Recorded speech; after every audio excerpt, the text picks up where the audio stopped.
Live from downtown Detroit, home of WDIV and Click on Detroit, Local 4 News at 11 starts now.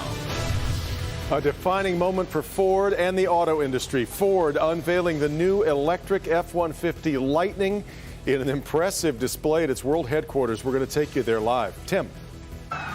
It was 1 year ago tonight the two mid-Michigan dams collapsed, sending floodwater into communities downriver. Today, we headed back to the area to see what progress is being made.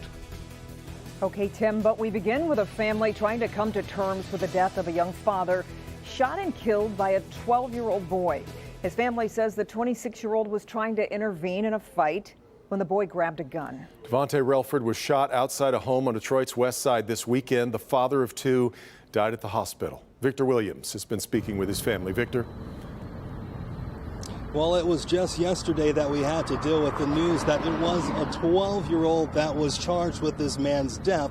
But now we're learning more about the victim and the major void he now leaves behind.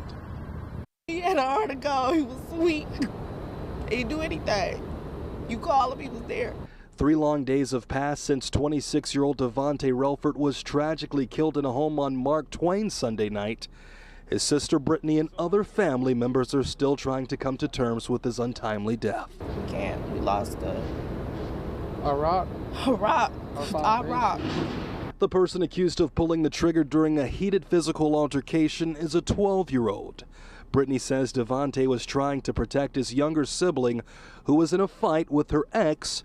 It's believed that while Devontae was trying to intervene, the ex-boyfriend's preteen nephew grabbed a gun, striking Devontae from behind. The 12-year-old shot my brother in the back, not facing him, not charging him, wasn't coming after him. Shot him in the back multiple times and said, yeah, I did it, because he was whooping on my uncle. The circumstances are still under investigation. Either way, Brittany says Devontae was a kind man who leaves behind 2 children, 6-year-old Sydney and 3-year-old Caden. That man was an excellent father. He would have did anything for his kids. In the meantime, Devontae's loved ones are hoping for a harsher charge for the 12-year-old, something more than manslaughter and felony firearm. That's not a child anymore. He's been grown up. For you to take a gun and shoot someone in the back multiple times and have no remorse, you gone. And to make matters worse, we're told that Devontae's nieces and nephews were there when this happened, and they had to witness him dying. Victor Williams, Local 4. Just awful. Okay, Victor, thank you. Let's turn our attention now to the coronavirus as Governor Whitmer hints more of Michigan may soon reopen. Yeah, today the governor's office said the state can begin taking greater steps to get back to normal with the majority of Michiganders vaccinated. An announcement is expected in the next couple of days. Meanwhile, the Detroit Public Schools Community District says in-person learning is going to start back up again on Monday. Kroger is lifting its mask requirements for people who are fully vaccinated. That starts tomorrow. And the Archdiocese of Detroit is going to do the same at churches. Today, by the way, Michigan added 1,560 more cases of coronavirus and 31 more deaths from it. A Roseville man is accused of using Snapchat to lure teens to his home and rape them. 20-year-old Nicholas Mariani is accused of sexually assaulting 2 14-year-old girls he met on the app. Investigators say he went by the name Boris on Snapchat and would target girls by using the quick ad feature. Mariani is also accused of assaulting a woman. He's facing rape and child porn charges for allegedly asking the girls to send him nude photos. Ford is cutting or stopping production at 8 plants now because of the ongoing chip shortage. Here in Metro Detroit, Flat Rock Assembly Plant is going to be down the weeks of May 31st and June 7th.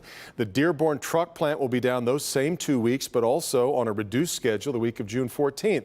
The other plants in Illinois, Missouri, Kentucky, Ohio, Canada, and Mexico, it's going to impact production of the Bronco Sport, the Ford Mustang, the Ford Escape, and the F-150. But speaking of, Right, something not impacted at Ford.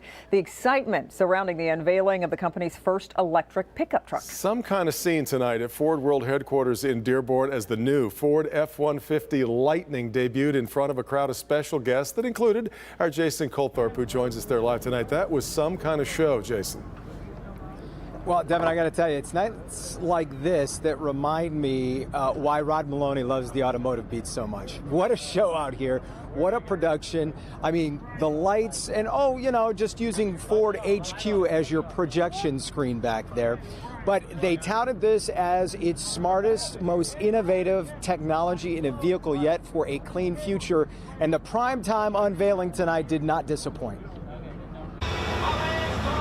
As dusk settled in at Ford HQ Wednesday, the atmosphere started to feel a little like a Lions night game.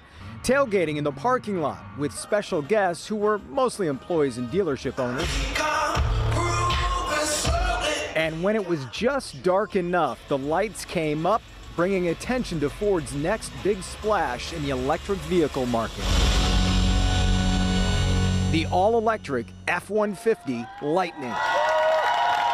And having a price below $40,000 is really something spectacular. Company execs, including CEO Jim Farley, touting the Lightning's capabilities from a starting price less than $40,000 to being able to power your house during an outage for up to 3 days. Powering your house, all the different plugs, that's exciting.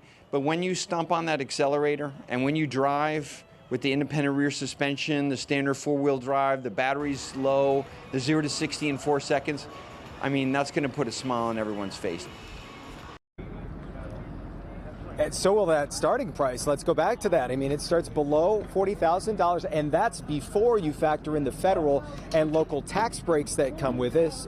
Now, mind you, that's the base price, so that's likely to take off and go higher, just like the vehicle will when they say you stomp on the gas, depending on what you want to add to this. But Devin, I'll tell you what, it's hard not to feel giddy about this when you think about what this thing could do at a tailgate with all those outlets, the space in the front and the back. I mean, there's no engine up there. They call it a frunk. The frunk. It's storage space. And it can hold about 400 pounds, so it's even more than the frunk that people have seen on other electric vehicles. So when can people start reserving them? That question was making the rounds tonight, too, on social media. Oh, I know. Immediately, we checked the website as soon as it was over. You can make your reservations right now if you go to Ford.com.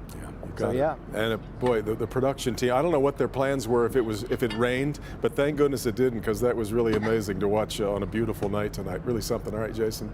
Turned out. Really was. Turned out great. I want to see more. Detroit unveiling investment plans for a neighborhood on the city's west side. $7 million worth of upgrades are planned in the Warrendale-Cody Rouge neighborhood. Those include streetscape improvements on West Warren, enhancing parks and removing blight. Covenant Community Care is also building a new clinic in the neighborhood. More than 1,000 residents, including 400 youth, gave input over the past year and a half of planning. Well, exactly 1 year ago tonight, people in Midland County were scrambling to leave their homes as a wall of water came rushing in. The Edenville and Sanford dams broke, wiping out neighborhoods and leaving lakefront homes with no lakes. The night cam brought us some of the first images of the devastation 1 year ago, and today, Tim Pamplin went back to check in with a community still trying to rebuild. 1 year ago tonight, it was a scene of absolute devastation in mid-Michigan. 2 dams upstream from Sanford gave way after torrential downpours, sending a flood of water into Sanford and points south. So the driveway was right here, was a nice concrete slab. That's Kathy Parsh. She lost everything, as did her neighbors. This is where she used to call home. A little further upriver, the US 30 bridge was washed away. Today, no, this isn't computer animation. This is super high def, drone 4, as we take skywards.